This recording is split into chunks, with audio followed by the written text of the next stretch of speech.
lo anticipábamos, la presencia del secretario de Salud de la Municipalidad de Rosario, que participó en el día de ayer del inicio de los debates por la despenalización del aborto en la República Argentina. ¿Cómo le va? Hola, ¿qué tal? Buen día, ¿cómo anda? Bueno, es el inicio, van a ser varias semanas, varios meses de discusión. La pregunta inicial sería si, y en base a los números que uno ha visto, hay alguna otra experiencia similar a la ciudad de Rosario. Bueno, la verdad que primero estimamos que no, la verdad que ayer lo mismo lo decían diputados y los mismos expositores cuando nos encontrábamos, que la experiencia de la ciudad casi es diferenciada con respecto a la Argentina, justamente por los años de aplicación de políticas continuas en salud sexual y reproductiva, y creo que se complementaban con la serie de ponencias en relación a profundizar en aspectos filosóficos, religiosos, jurídicos, en el conocimiento epidemiológico y las realidades nacionales e internacionales. Pero bueno, nosotros fuimos particularmente justamente la intendenta había puesto a disposición la experiencia de la ciudad ante todos los legisladores, y la verdad que intentamos trabajar y que se conozca qué pasa cuando hay un sistema de salud cercano, amigable, y que construye una clínica fundamentalmente centrada en el vínculo, porque también los mismos expositores cuando hablan dicen tienen que existir sistemas de salud pública que garanticen derechos y que garanticen la visión integral del problema, que es la de las organizaciones de mujeres, vienen planteando educación sexual integral, todos los métodos anticonceptivos. Claro. Y avanzar en la interrupción. ¿En qué casos está permitido el aborto y cuál es la experiencia acá en Rosario en cuanto a la cercanía por la salud pública? Bien, bueno, nosotros desde el 2007 tenemos una legislación del Consejo Municipal que avanza en la no criminalización, en no generar ninguna cuestión de judicialización y por otro lado en garantizar en los equipos lo que se llamaba antes aborto no punible, hoy interrupción legal del embarazo.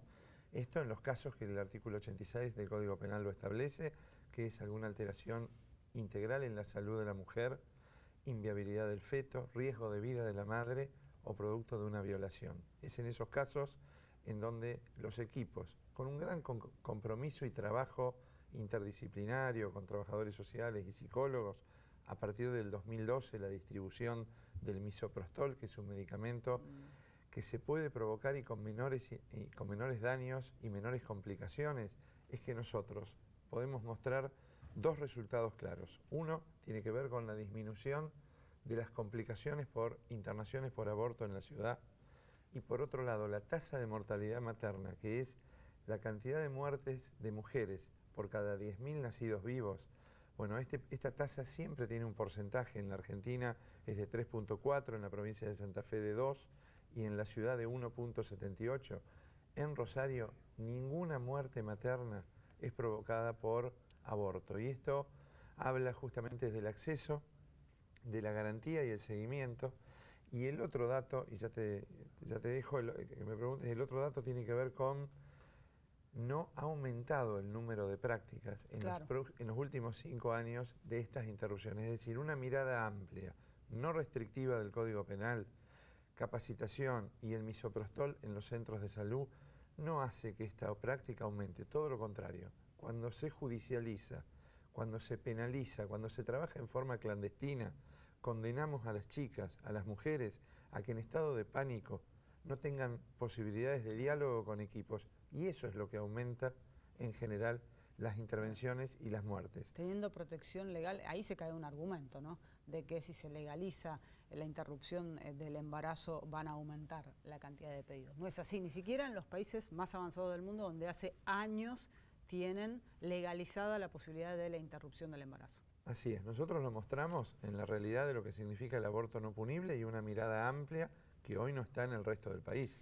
Y en relación a la mirada internacional, ha habido un primer ascenso de esta práctica por una demanda contenida, un amesetamiento, inclusive una disminución, porque lo que hay que trabajar fuertemente para salir del debate aborto no o aborto sí es en la despenalización y es en el acceso gratuito, seguro, a todos los métodos anticonceptivos. ¿Cuántas muertes, si hay algún registro fidedigno, por abortos clandestinos hay en la República Argentina?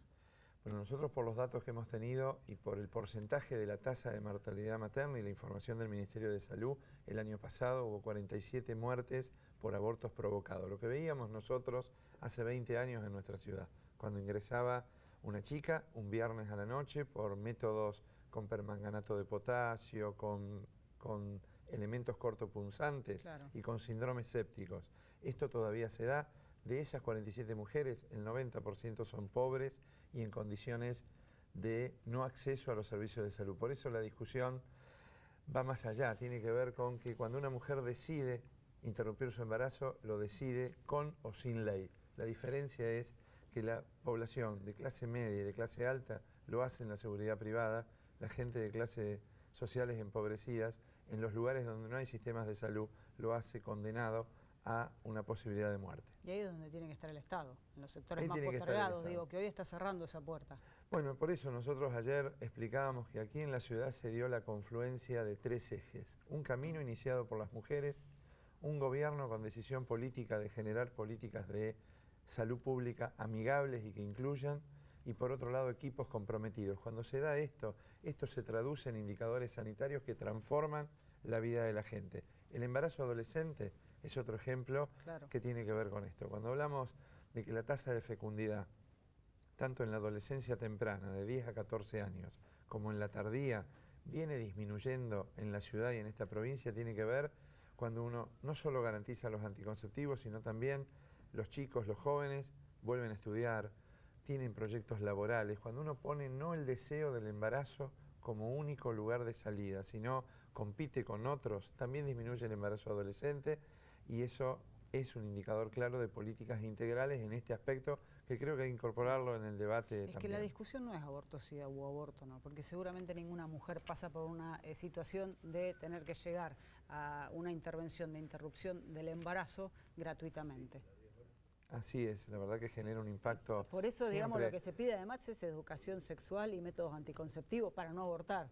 Digamos, llegada a la instancia tiene que haber algún marco legal. Si uno avanza en ese lema, es así el trabajo, sí, atrás de cada situación. Cuando nosotros vemos una nena de 14 años que la trae un familiar y dice fue abusada por alguien, bueno, estas situaciones... ¿Cuántos años se demoró además para reglamentar en algunos casos donde... Así es.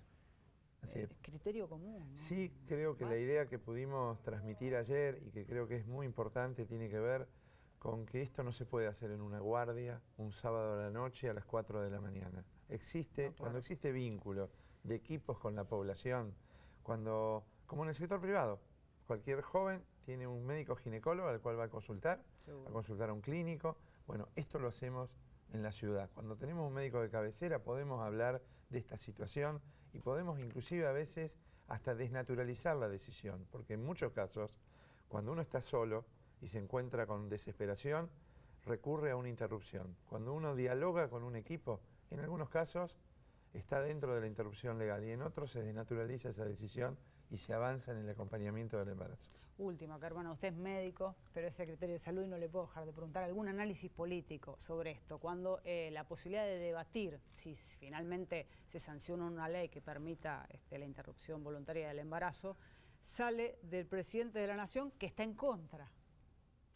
Bueno, la verdad que él se ha manifestado a favor del debate y la verdad que en términos de en defensa de la vida, ese término quizás no sea el más simpático, porque la verdad que quienes están a favor de las políticas de garantizar derechos también están en favor de la vida, no es una discusión quién está o no en favor de la vida. Creo que de todos modos hay un debate y una profundidad de las organizaciones en elegir las experiencias, en estudios, en asesoramientos nacionales e internacionales y un avance de la sociedad en los paradigmas más complejos y en ganancia de autonomía. Hoy se habla de autonomía en el no ensañamiento terapéutico, en que uno es dueño de su cuerpo en relación a los tratamientos a que elegir, que yo creo que la verdad que el debate va a ser positivo y se va a avanzar en ganancia de derechos. Argentina es un país laico, sin embargo esta discusión está atravesada por la cuestión religiosa. Así es, está muy atravesada. También ayer hablaron de las mujeres católicas por el derecho a decidir y lo plantean también con un análisis muy importante de las declaraciones del Papa Francisco, de las encíclicas, de lo que significa, bueno, la culpa y el impacto que genera esto, sobre todo en las mujeres pobres. Una religión puede seguirse por las cuestiones religiosas, no necesita un marco legal. El Estado tiene que legislar para todos. Así es, lo mismo con los objetores de conciencia. No puede haber objetores, lo que no puede haber es una institución objetora de conciencia. Muchas gracias. No, gracias a vos.